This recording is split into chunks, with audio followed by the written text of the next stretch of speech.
1991 TV YouTube-յան ալիքում ուղիղ խոսքն է, բարև ձեզ։ Վանաձորի ոստիկանական տեղամասում արցախցի երիտասարդի նկատմամբ ֆիզիկական բռնությանը այդ մասին տեղեկությունները բողոքի մեծ ալիք առաջացրեցին Հայաստանում եւ հույս ունենանք, որ մեղավորները կբացահայտվեն ու կպատժվեն։ Բայց այսօր այդ մասին չէ, որ կցանկանայի խոսել, պարզապես այդ երիտասարդը մի շատ հետաքրքիր միտք ասաց խնդիրն այն չի, որ ինձ ծեծել են, դե հիմա պատահում է, խնդիրն այն է, որ ինձ նաև հայհոյել են, նվաստացրել են, բայց ոնց պիտի ապրեմ այդ քաղաքում։ Սա համաձայնվեք հիշեցնում է Հայաստանի այսօրվա վիճակը, երբ Հայաստանին ամեն կերպ նվաստացնում են, եւ խնդիրը միայն 44-օրյա պատերազմում մեր կրած ծանր պարտությունը չէ, որտեղ իսկապես շատ լուրջ խնդրեմ է, բայց նույնքան ծանր խնդրեմ է նաեւ այդ նվաստացումը, որին Հայաստանը ենթարկվում է, մենք հայերս, հայ ժողովուրդը ենթարկվում է ամեն օր։ Բաքվի բանտերում կլինի, թե Ադրբեջանի այդ ցինիկ հայտարարությունները, պահվածքը, նրանց այդ ներխուժումները, այդ կամահրանքը հիմա էլ այդ որ մեզ պարտադրեցին խաղաղության այսպես կոչված համաձայնագիրը նույն օրն էլ հայտարարեցին, որ միևնույն է չեն ստորագրելու։ Մի խոսքով այս նվաստացումները նույնպես շատ լուրջ խարան են մեր բոլորի վրա եւ հավատացեք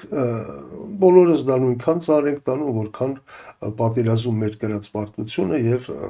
Արցախի կորուստը։ Բայց իրականում այդ ամենօրյա նվաստացումների պատճառը միայն 44-օրյա պատերազմում մեր կրած պարտությունը չէ։ Դե հիմա պարտությունը որևէ երկրի այնքան էլ արտառոց բան չի, պետությունները այո կարող են պատերազմներում պարտվել, հետո նորից հաղթել, հետո նորից պարտվել, նորից հաղթել, ուժ կուտակել։ Մի խոսքով մարդկության պատմությունը մեծ հաշվով պատերազմների պատմություն է եւ այստեղ որևէ արտառոց բան չկա։ Արտառոցն այն է, երբ որևէ երկիր, ժողովուրդ, որևէ հասարակություն ընդունում է այդ պատմությունը, հաշտվում է դրա հետ եւ նորից ընտրում է այդ իշխանություններին, որոնք իրեն հասցրել են այդ ծանրագույն պարտության։ Սա իսկապես արտառոց երևույթ է եւ սա է պատճառը, որ մեզ այսօր նվաստացնում են։ Որում նվաստացնում են ոչ միայն Ադրբեջանը, այլև ոչ միայն Թուրքիան, խոսքով ով չի ալարում, փորձում է այսպես երբեմն բացահայտ ծաղրանքով մեզ վրա ծիծաղելով, երբեմն այսպես թաքնված խղճահարությամբ, բայց դա ամեն դեպքում շատ նվաստացուցիչ է։ Հիմա իսկ ինչ պիտի անել։ Ինչ պիտի անել այս վիճակը հաղթահարելու համար։ Ամեն անգամ դե բնականաբար խոսում է իշխանափոխության մասին ու միշտ բնականաբար այն հարցն է առաջանում, որ շատ կարևոր է հասկանալ, թե որևէ ուժ կամ ուժերի դաշինք ինչ պիտի անի այս իշխանությունների փոխարեն, եթե ինքը գա իշխանության, այսինքն իշխանափոխությունից հետո։ Սա իսկապես էլ շատ կարևոր է որպես իշխանափոխության հասնելու միջոց, ինչու, որովհետև եթե այդպիսի հստակ ծրագիր ներկայացվում է, ապա իշխանափոխությունը տասնապատիկ ավելի հեշտ է լինում, իսկ եթե որևէ ծրագիր չի ներկայացվում, այդ դեպքում իշխանափոխության հասնելու շանսերը շատ փոքր են, դա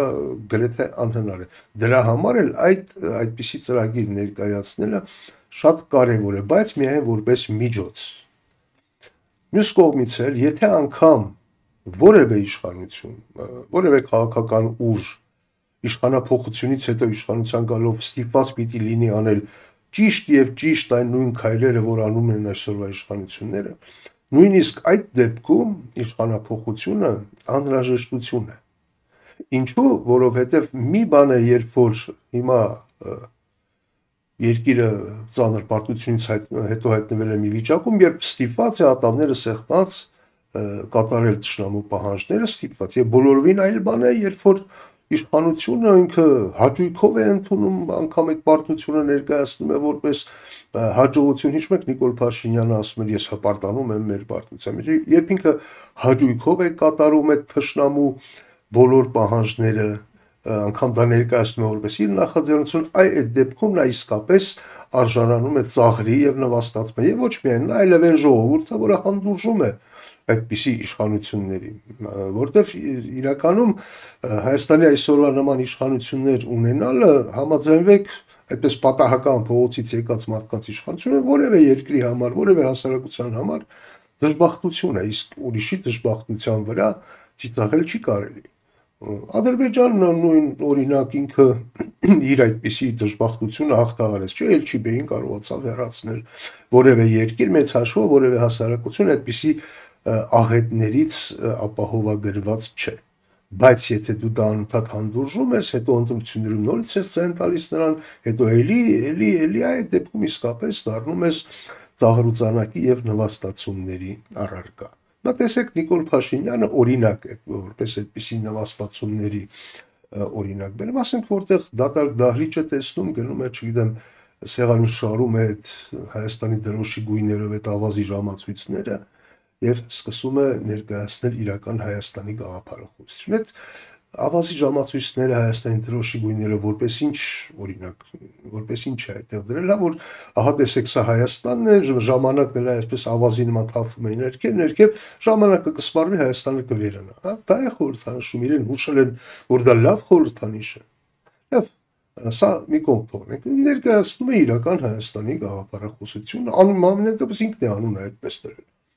Դա իրական Հայաստանի գաղափարախոսություն չի։ Դա այն է, ինչ Թուրքիան ու վերջերս նաև Ադրբեջանը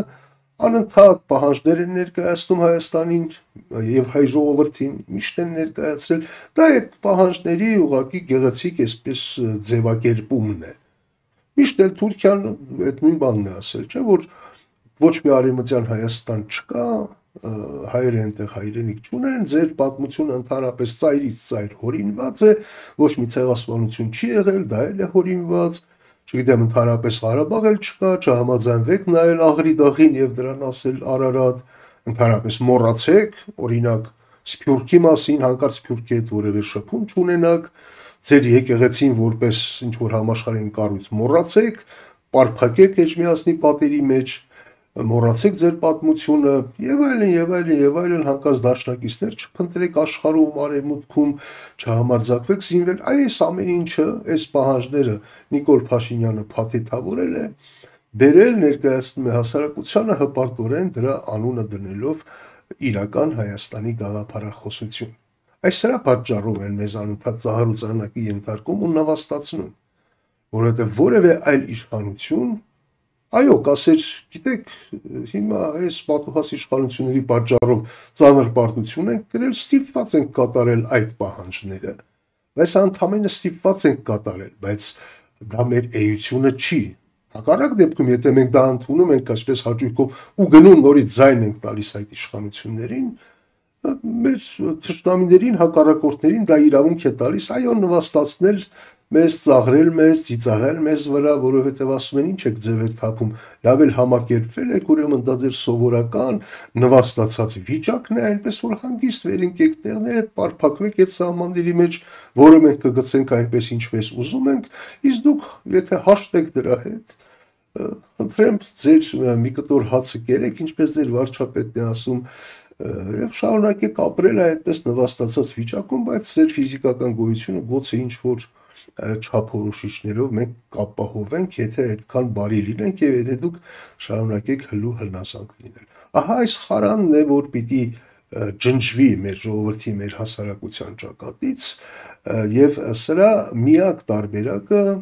իշխանափոխությունն է։ Միայն այդ դեպքում մենք ցույց կտանք, որ այո, թեև մենք պարտվել ենք պատերազմում եւ ստիպված ենք կատարել այդ պահանջները, բայց մենք մեր էությամբ այդ նվաստացածը չենք, մենք մեր այդ էությամբ այդ ծաղրուծանակի առարկան չենք եւ մենք հաշտ չենք այս իրականության հետ, որովհետեւ որևէ ժողովուրդ չի կարող հաշտ լինել նվաստացած վիճակի հետ։ Բայց մենք շարունակում ենք մեր պահվածքով, մեր քաղաքական կեցվածքով, անգամ մեր խոսույթով, ինչից ասես խոսում ենք բացի այս կարևոր հարցերից, եւ դրանով իսկ ինչքան այսպես շարունակվի, այնքան այո այդ նվաստացումները ծաղրուծանակը շարունակվելու են։ Եվ դրա այդ խարանը սրբելու միակ ձևը ուղղակի դուրս գալ եւ այս իշխանություններին հեռացնել։ Եթե անգամ, էլի կրկնում եմ, եթե անգամ հաջորդ իշխանությունները ստիպված պիտի անեն լինեն կատարել այն քայլերը, որոնք անում են այսօրվա իշխանությունները, բայց հաճույքով դրանից հաճույք ստանալով։ Այսքանը կհանդիպենք